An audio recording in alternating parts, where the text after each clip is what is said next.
Hey guys, here we go.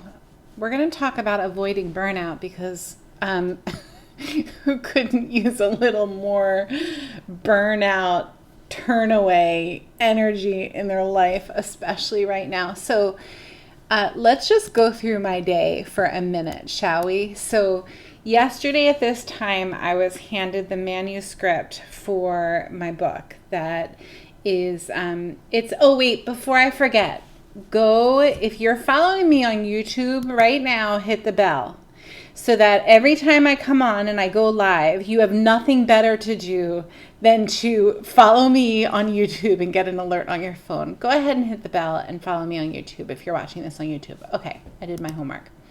I'm also going to be giving you a crazy awesome exercise totally for free today. You can jump over there now and go to soupschool.com/time and I'll post that in the end of this video. So here's the deal. I get the manuscript for the book. I'm planning my book tour. There are so many different moving pieces. I didn't get to work out yesterday. I definitely didn't plan my food. I didn't get time to stretch. I didn't get time to connect with my husband.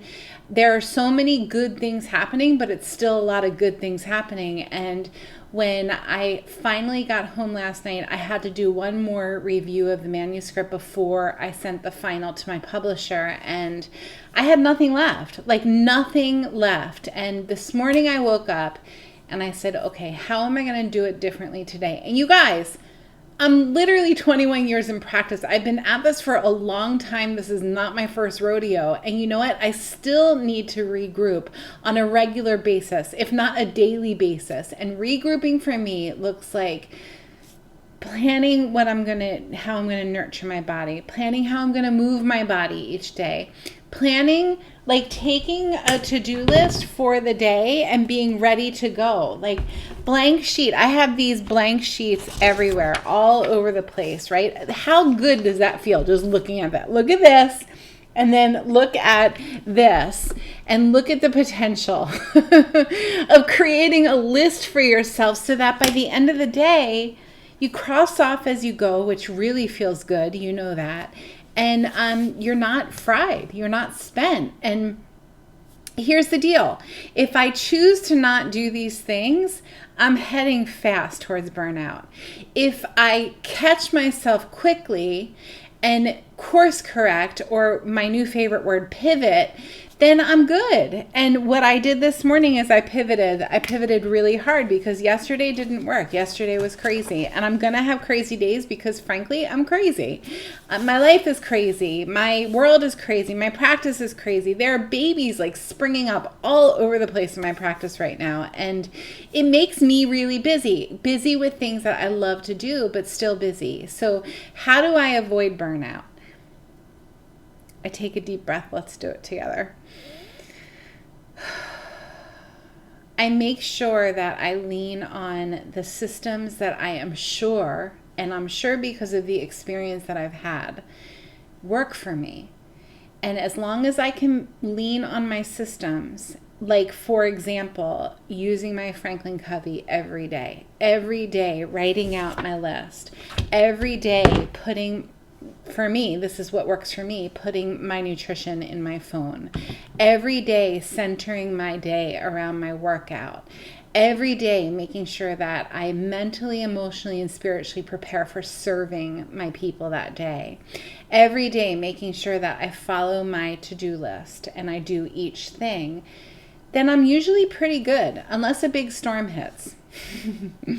So, in chiropractic, if you're a chiropractor, you know the concept of subluxation. And basically what subluxation is, we talk about it a lot in chiropractic, and it's when the nerve system is in a stress state and the body's not functioning optimally.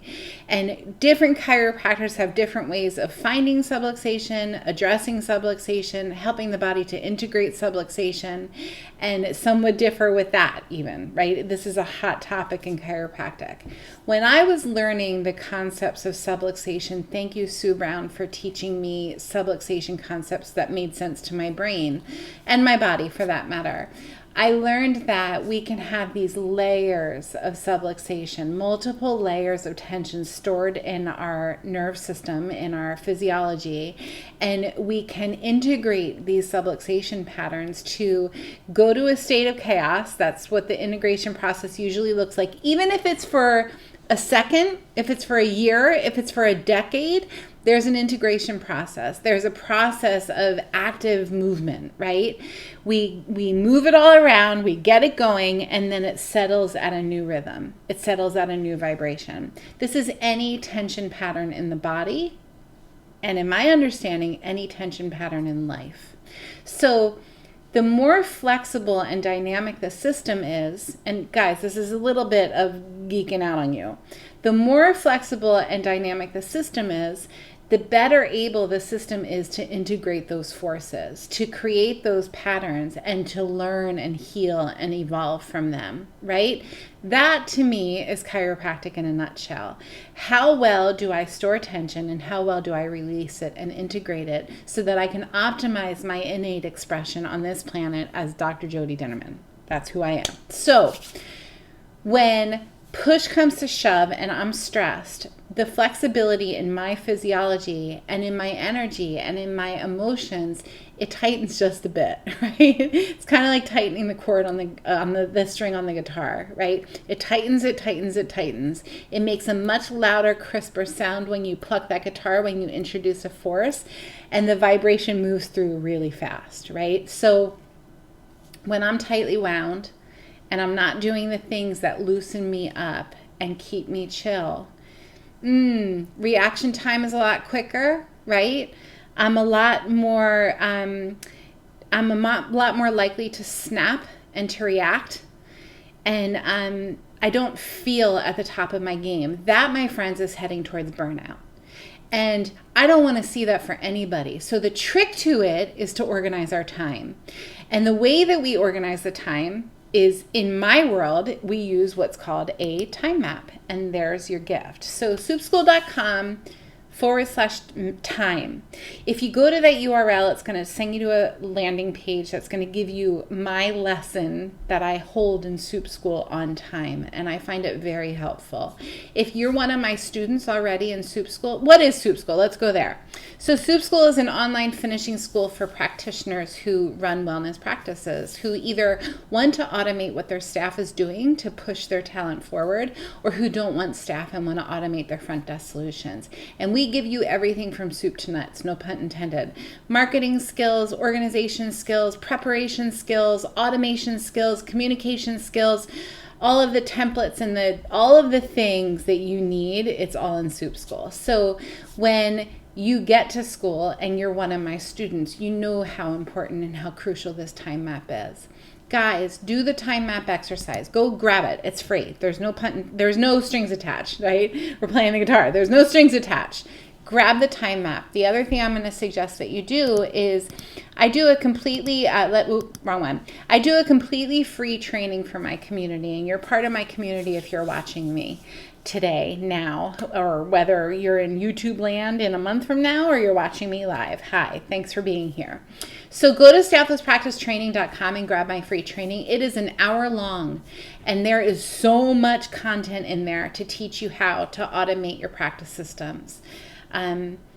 There are ways and there are tricks and there are tips to avoiding burnout. And my go-tos usually look like changing the channel physically. A workout, hydration, essential oils.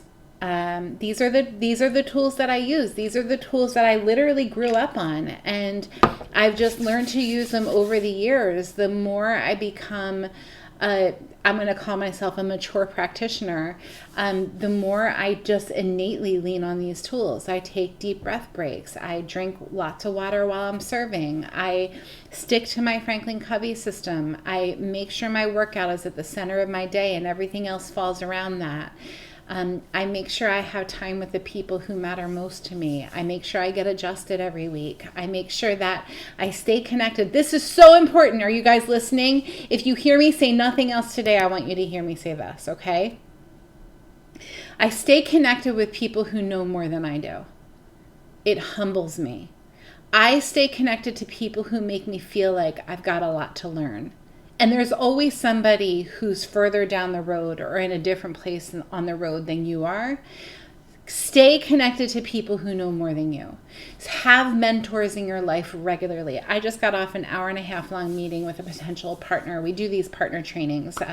If you have a community and you want to put me in front of your community and teach them systems about automation, really good stuff, all for free.